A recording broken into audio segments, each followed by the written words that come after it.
Caitlin here. Welcome back to my channel. This is Full Purpose and Heart, and today we are talking about how I organize our school day. The hours that we spend in school, how do I organize it to make sure that we get done everything that I want to get done? So that's what we're going to jump into today. If you have interest in kind of some inspiration or an idea of how you can organize your school day, then let's go ahead and get started.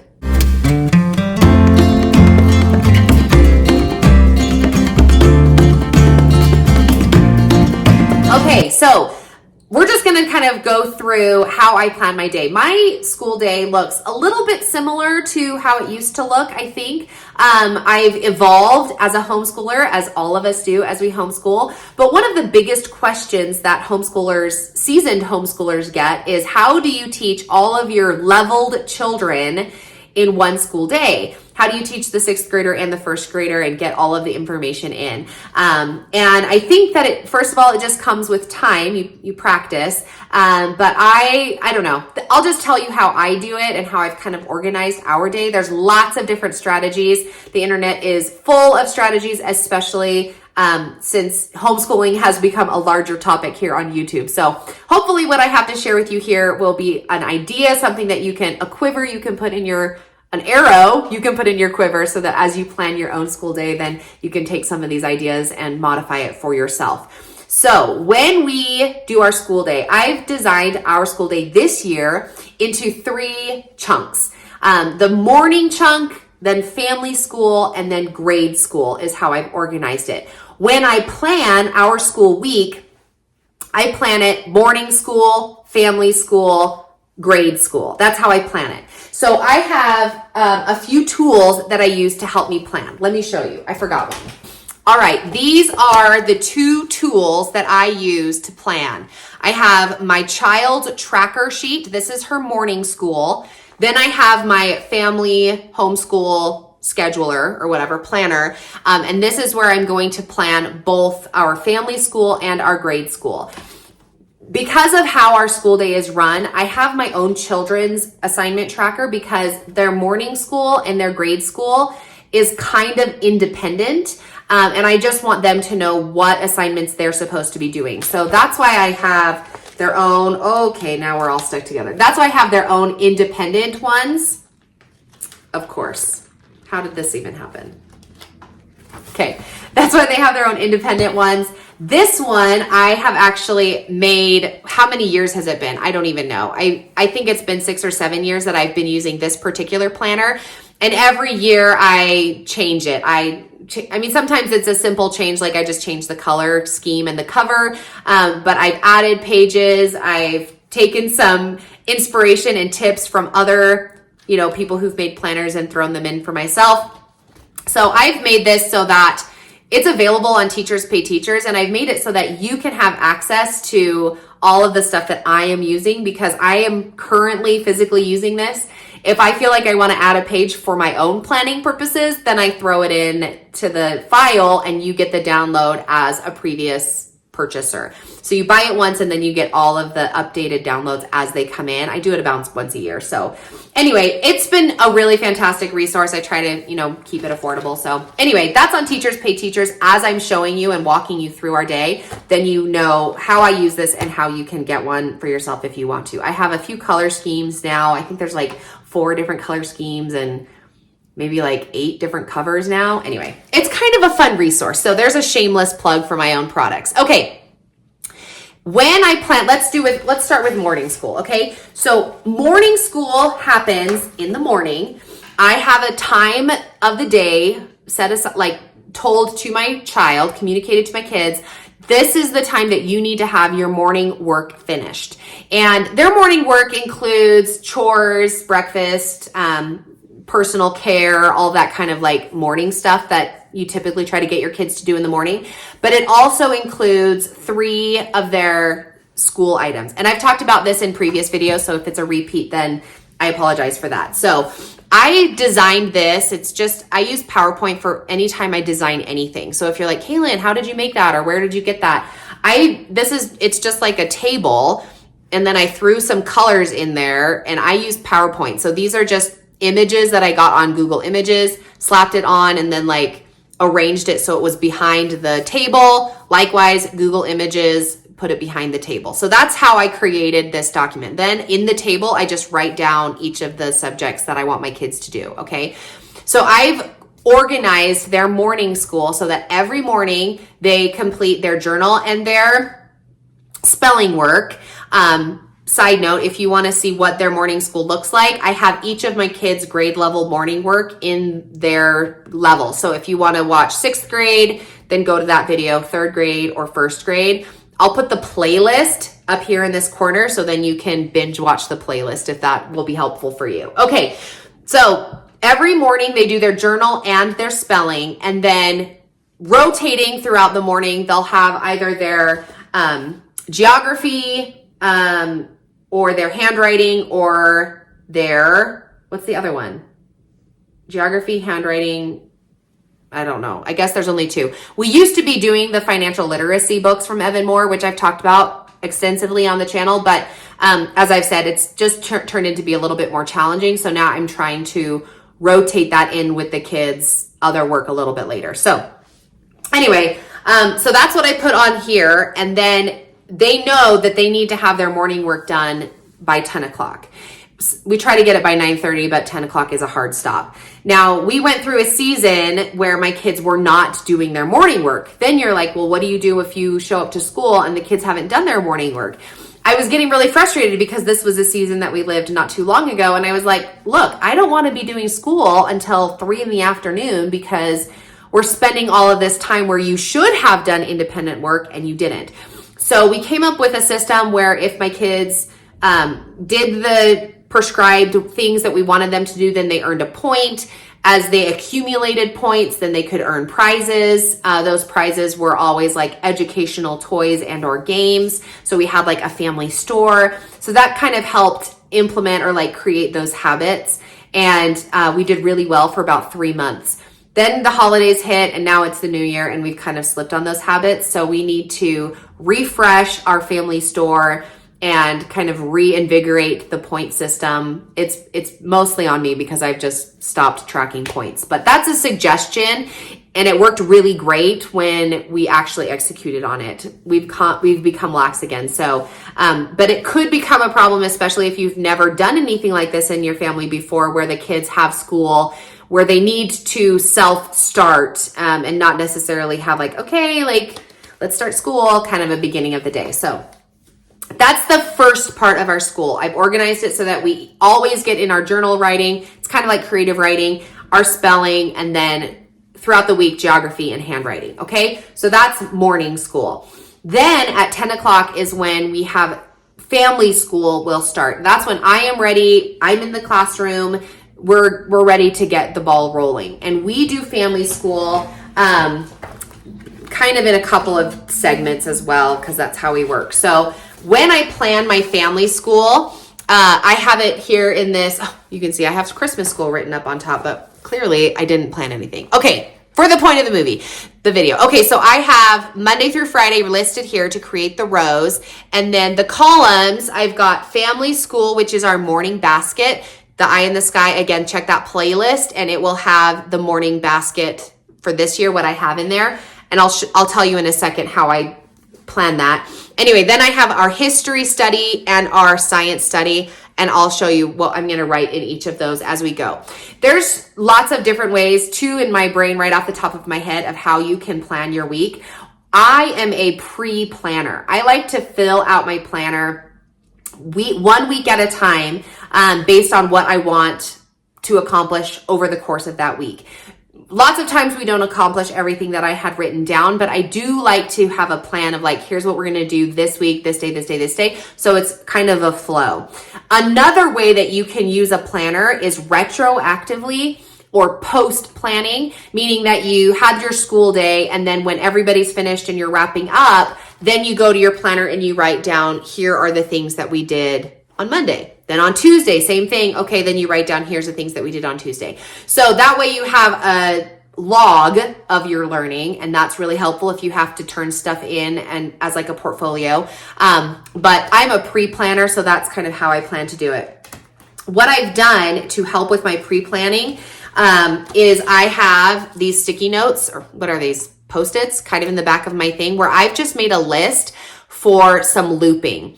If you haven't heard of looping before, I have many videos here. I think I've done 2 separate videos on looping. There's probably lots available on the internet. But a looping schedule is where you choose, like you kind of just do subjects in a line or in a loop. So you kind of go from one to the next, and then you go back to the top. So you're not doing every subject every day, nor are you doing a system where it's like every Monday we do Bible, every Tuesday we do whatever, right? Journals, every Wednesday we do this. Instead, it's just going with the flow. So some days you do one and some days you another and some days you skip, and it just kind of is a flow. So to help my brain with that flow, I've just made a list of things for my morning basket. Again, check that video and I'll go more into detail with that. But I wrote on here like calendar. So those are my like calendar books, my poetry book, my history, the Today in History book. I have my flashcards, character studies, manners, emotions, creative writing, my report it. Those are my brochures that I've made, and then logic puzzles just for something fun. So then I'll go to my planner here, and let me throw in a week where I actually planned stuff as an example. So then you can see, like, as I wrote stuff down, I said, okay, on Monday, we're going to do the spelling craft and we're going to do character studies. That week we were doing honesty. Then for this one, we're going to do a craft that goes along with our character studies. Then we're going to do manners and a feelings section. Okay. And then we had a field trip that week. So you just kind of are giving you the opportunity to kind of flow around. Here I have, we're going to do manners and feelings on Monday. Then we're going to do flashcards. Then we're going to do a write and draw, kind of a creative writing situation. So giving me more than just the same thing every day. Also, like sometimes it's helpful to do the same thing, like a theme. Monday we do, like for right now, we're doing Mail Mondays. Every Monday we do Mail Mondays. That's not part of the loop. That's just something that we do. And maybe that would be a better system that works for you. We're like, Monday we do manners and Mail Monday because of the alliteration, right? Tuesdays we do character studies. Wednesday we do read alouds. Thursday we do whatever, okay? So that's how I plan it. You can plan it however it works. But I do go through, which is why I love having that cart available, just like right at my elbow. When I sit at the end of the table, then I can just pull out what I want. And sometimes I'll even like jump around, right? So I've written down that we're going to do manners on Monday, but now I'm not in the mood, or I didn't make the copies or didn't plan it. So let's do flashcards because I don't really have to do anything to plan that. Okay. So that's morning school, or morning basket rather. You'll notice that I do have these pages highlighted. As we go through and we finish it, then I highlight it for my brain to be like, okay, we finished that. That's what we did. Okay. The second part of my plan is our history, or our day rather, is our history and our science. Now for our school, I do try to put history and science in as many days as possible, like at the same time. We'll do a little bit of history and a little bit of science. On other weeks, I've been like, okay, let's do history on Mondays and Thursdays, and we'll do science on Tuesdays and Wednesdays. Both have their pros and cons. Personally, I like to have history and science every day because I think it helps with the flow of my unit, as opposed to like having a history unit for 1 minute and then having a science unit for a minute. And then it's like, okay, now let's jump back. Remember when we did this history topic, and okay, now we're going to jump back to science. So I like to have it because it's like, yesterday we did this, yesterday we did that. That just seems to, for my brain, it seems to fit a little bit better. But I don't know. I don't know if there's like a perfect way to do it. It's just how it is. I've also in the past done it where like the beginning of the week we do history, the end of the week we do science. So it is what it is, but I do write down what we're planning to do for that unit. So we did, in this particular week, we did the 3 branches of government. We started our lap book, and then we started our skeleton because we were doing the human body. Okay. So that's how I plan it. Again, Monday, Tuesday, Wednesday, Thursday, Friday. I plan all of the days. We have co-op on Tuesday, so that's why there's always a blank there. But I do try to plan so that it's a nice flow. Then when I go to plan the next week, anything that I missed, like you can see, I didn't do the inside the muscles diagram on Thursday, then I just turn the page and I plan it in the next week when I do a planning. I will do another video in the future where I will talk about how I plan. It'll be like a plan with me. where I'll just come in here on a Friday and I'll do it. I always do it on Fridays. So I'll just come in here and do it with you so then you can get an idea. For me, if I can watch somebody do it, then it inspires me to be able to do it for myself. So I'll do that for you. And then hopefully it'll kind of give you the encouragement or an inspiration to be like, okay, that's how she did it. And then you can modify it for yourself. Okay, so that's the second chunk of our school day. The first chunk, again, is the kids' morning work. The second chunk of our school day is family school. Family school can last anywhere between an hour and a half at most, okay?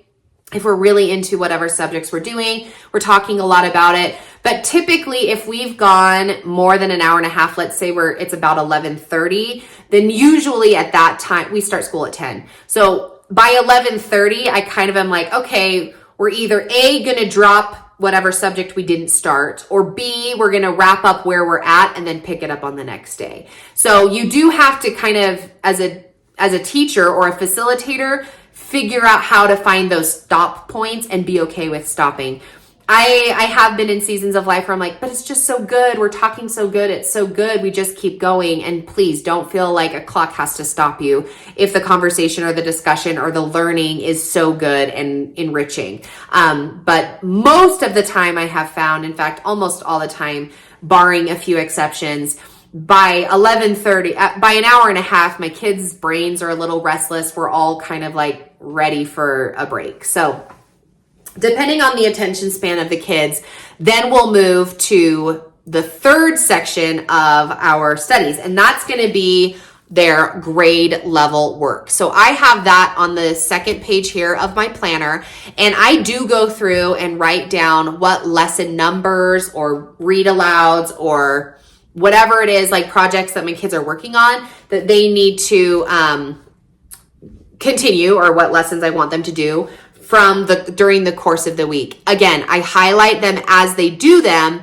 Then when we turn the page and I plan for the next week, whatever's not highlighted, then I continue it on. I can start, barking at the kids if I'm like, okay, it's been all week and you have only done one lesson, right? So those are the types of things that the highlighting kind of helps to make sure that it's moving along. So what subjects are included in grade level work? It's math, English, and reading. Those are the three subjects. I'm sure you can find lots of other things that you can throw in there if you want to, or if your kids are a lot more explorative or what have you. But those are the three that we do in our homeschool. So if you are curious about what those subjects are, then Eye in the Sky, check in that playlist and you'll be able to see what I picked for each of my kids' grade level work. But during that rotation is when I can give one-on-one attention to each of my kids in their grade level work. So this is when I do one-on-one English and math with my first grader, because he's the youngest and he still deserves a little more one-on-one attention. I think of my sixth grader when he was in first grade, like that's all he got, So I do give him that one-on-one attention while my older two children are doing their distance learning, computer work or what have you. Then I rotate, and my youngest one will do his online computer, which is more, it's like a learning game, but it's, it is what it is. He does his stuff on the computer, and then I'll move and I'll do my reading study, like with my daughter. And then I'll move and I'll do my oldest child. Sometimes one child will finish before I'm ready to move to them. So then I just tell them like, okay, go take a recess, go take a break, and I'll call you when we're ready. Occasionally this study will move into the lunch hour. People are getting restless and hungry. Everybody needs a break. Then we just do that. We just take a break, and I'll say, okay, let's take an hour. If the weather's nice, the kids can go outside and do that sort of thing. We all have a snack. We all sit on the couch and just like zone out or whatever, take a nap. And then we'll come back to school. Typically when that happens, the come back is only like maybe 30 minutes.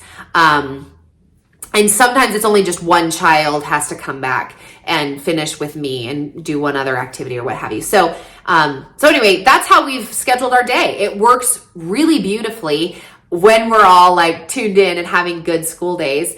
If we are not having a good brain day, say it's me that I'm like, I just don't have enough mental power within me to run a history lesson or a science lesson or whatever, then we just jump to the third part or the third chunk of our school day, and we'll do the independent rotations with mom, the little centers, and then we'll do our computer work. If I don't even have enough energy to do that, then I'll just put my kids on their lessons that they have digitally, and they'll do that. And then our school day is like 30 minutes and then we're done. And my involvement in it is way less. If I could give you any takeaway from this whole video, it's that you have to be flexible.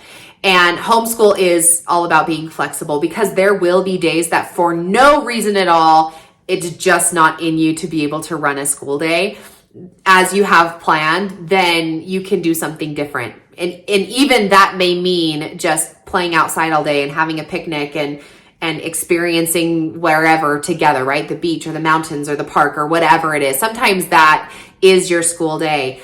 Sometimes it's a cozy day and it's snowing outside, so I'll just do a read aloud with my kids. So as much as having a planned school day is amazing and beneficial, as much as social media, Instagram specifically, will show you all of these beautiful lessons and units and classrooms and school days and moms chatting about the things that they're doing, as much as that is a beautiful space and we all, strive to have that in our classroom, reality is that we just don't get that all of the time. So make sure that you're flexible and that you have a plan B, C, D, and E, so that at the very end of the alphabet, you're like, we still did something. It's fine. It may have been baking cookies and, watching a National Geographic documentary, but at least we did something. And if nothing happens at all, then that's okay too. But this type of plan, at least having a plan, when I've got the gumption, then I can get going and you have a really good school day after that. So anyway, that's how we plan it. Hopefully this was a helpful video for you. If you have questions or if I didn't clarify something well enough, check the description box below. If this kind of content is helpful for you or you like hanging out with me, consider subscribing to my channel here. It's always fun to talk about homeschool, and I'd love to have you along here on our side of the mountain. There is that bell that you can click, which will give you a notification every time I post new content, which I'm on a roll right now. I'm on a roll, and I love talking about what we're doing and keeping kind of this journal, this video vlog, I guess you call it, of what we're doing over here. So anyway, again, thanks so much for tuning in, and we will catch you in the next video.